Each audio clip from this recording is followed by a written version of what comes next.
r/NoSleep. Posted by u/CIAHerpes.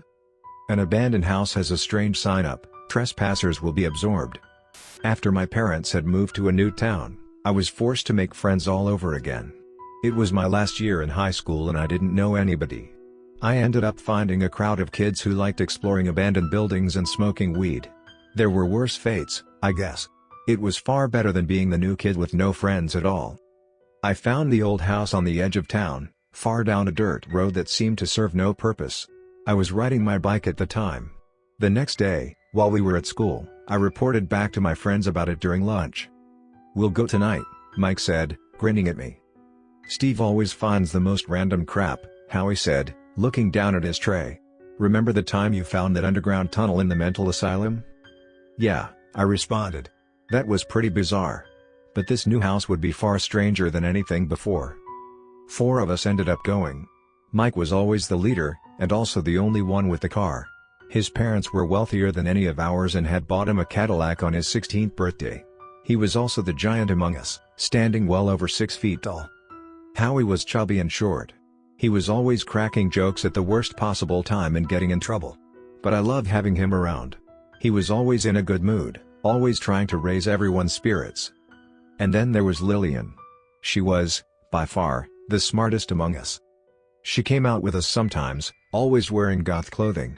This week, her hair was dyed black with red streaks down it. Next week, it would probably be something totally different.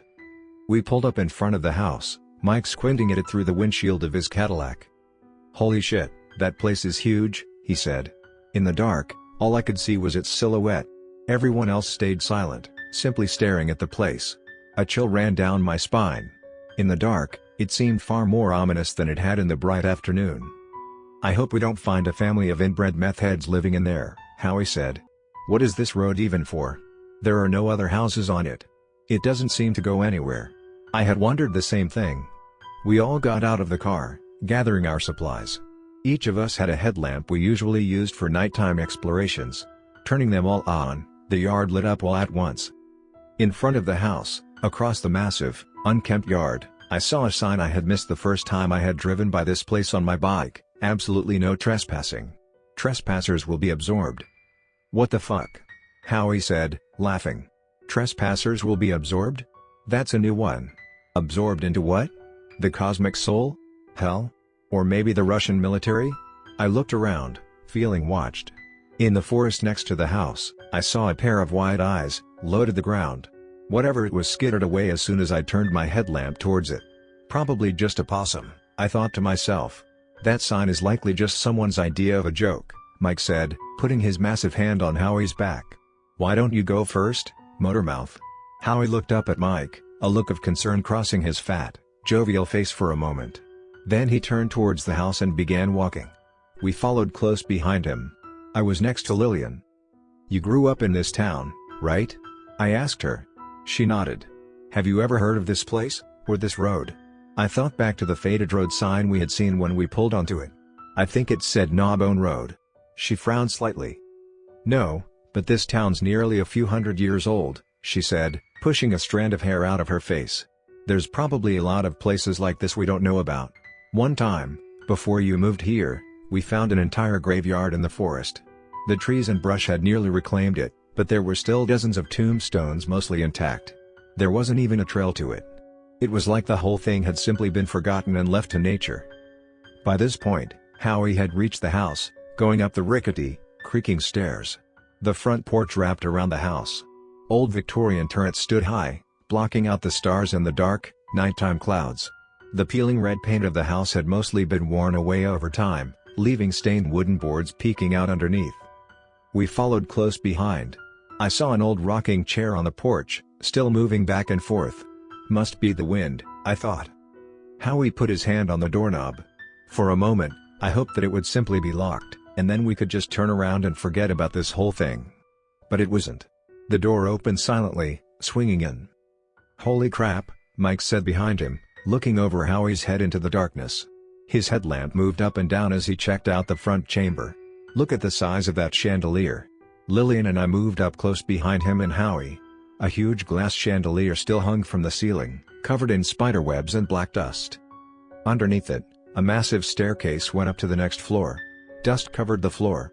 Among it, I saw footprints. They looked fresh. They only went in, I noticed. Whoever it was must have taken a different way out. It looks like we aren't the only ones who have been here, I whispered.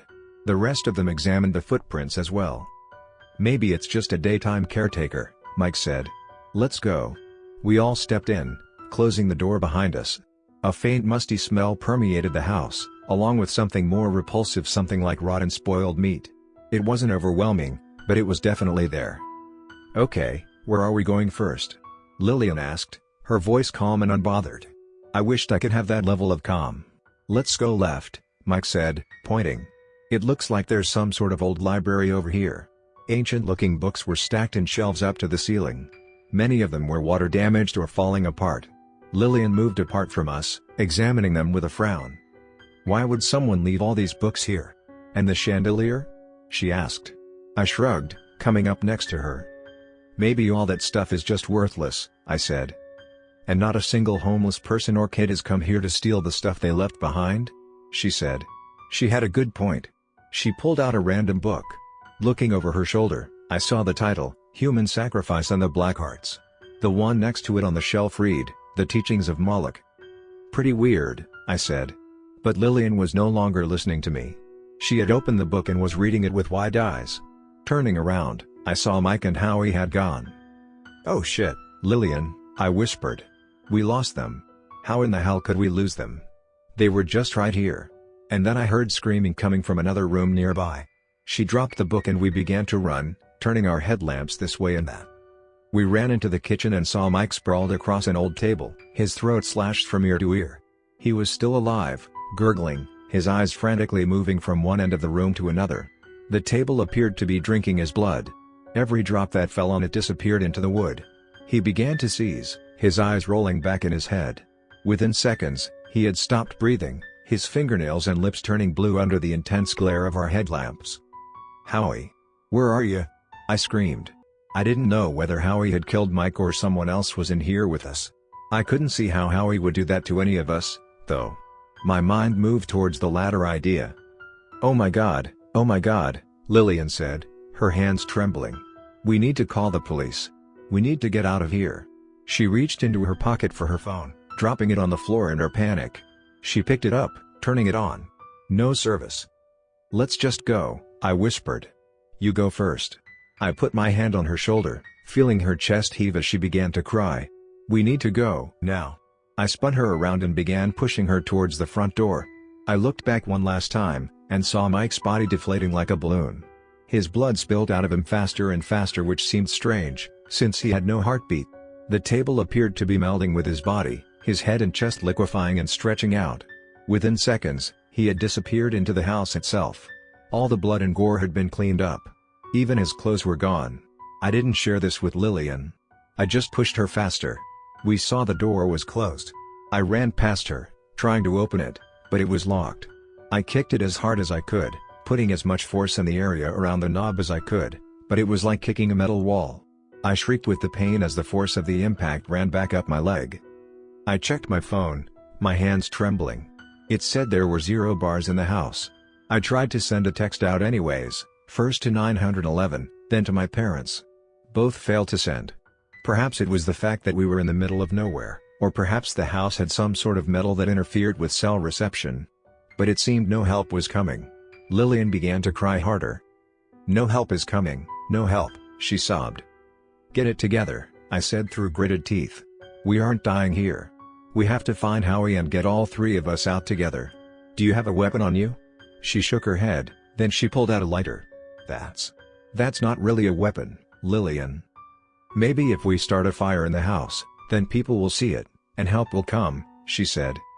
With us inside? I asked, aghast. I don't know, she said, crying harder. I don't want to die here, Steve. It isn't supposed to be like this. I put my hand on her shoulder. Let's go explore and find another way out, I said. Then I thought of the windows. Maybe we can smash our way out of the windows. She perked up at this. There was a fireplace in the library. I think there was an old fire poker set next to it. We could use it as a weapon, or smash out a window with it. We both ran to the library, and indeed, There was a whole set of fire pokers. One of them had a curved blade on the end, while the other was straight and sharp. I gave her the sharp one and pointed to the front window. "Try it," I said, my hopes soaring. She grabbed the fire poker. Bringing it back like a baseball bat, she swung with all of her might. Just like the door, it bounced off, the sound of ringing metal echoing through the room. She yelped in pain. "It's like some sort of bulletproof plexiglass or something," she yelled. "What is this place?" "Grab the poker anyways," I said. "It's time to explore the upstairs." We trudged through the airy darkness, shadows bobbing and dancing across the hall as we made our way to the ornate staircase. Grabbing it with one hand, I slowly started to ascend. Then a scream pierced the silence. It sounded like Howie's voice. I started to run up the stairs, hearing Lillian close behind me. We turned this way and that, looking down an endless hallway with many rooms branching off of each side. This house seemed so much larger on the inside than it looked from the outside. The carpet on the hallway showed snakes and vines. They began to writhe and undulate, the patterns moving on their own. They began to separate, snake heads peering out of the carpet as if they had come from underwater. Their slit eyes glowed in the light of the headlamps. They hissed, dozens of them slithering towards us at once. We weren't getting past them, I knew. I turned and nearly fell down the stairs in my haste to get away, stumbling and grabbing onto the handrail as my back leg smashed into the wood. It sent a fiery jet of pain up my body. Looking up, I saw Lillian still standing in place, horrified, her mask open in a silent scream as snake after snake coiled around her legs, going upwards. They bit into her flesh, spitting and hissing. Blood ran down her body. Soon she was covered entirely and fell over in the hallway, the mass of coiling snakes being dragged into the carpet by vines. As soon as her body had disappeared underneath the surface, the snakes and vines began to return to their original positions, and within seconds, I saw just a regular carpet again. She had been absorbed. "Fuck," I said, hyperventilating. I was all alone, I knew. I heard no more signs of Howie either. I thought about what to do. Desperate, scheming, I ran back towards the library. I felt in my pocket for my lighter, and grabbing a book, I began to pull pages out and run the flame under the corner. They caught quickly, the old, dried-out paper going up in an inferno. I grabbed more books and tore out the pages, throwing them on the flames, intent on burning this house to the ground. The fact that I was still inside it didn't register in my panicked mind. I knew that if I did nothing, I would die here. I had to destroy it. Then from behind me, I heard a voice low, jovial and mocking. "What the hell do you think you're doing?" Howie said. I turned, seeing an expression of lunatic rage marring his face. "I'm destroying this place," I said. I paused for a moment, looking at him. "How are you still alive? Lillian and Mike are dead. The house ate them, I think," he laughed. "I know," he said. "The house needs to be fed. It's been in my family for generations. We always keep it well fed in the end." I gaped at him, uncomprehending. "You'll be its last meal for the night." He walked forward, pulling a bloody knife from his pocket. My fire poker was on the ground next to me. As he ran at me, the knife pointed straight out. I swung down, grabbing the fire poker and smashing it into the side of his head as hard as I could. I heard a crack when it connected with his skull. He fell, the knife clattering across the room, the flames bouncing off its stained metal surface. The room behind me had begun to transform during our fight. Looking back into the shelves of library books, I saw them changing into a mouth. The wall opened up, the plaster morphing and melting. Two black eyes looked out at me, furious. Ancient, rusted nails formed into teeth. The wall began to bow outwards towards me. The fire grew larger in front of it, catching the carpet and wood now. I knew I needed to get out.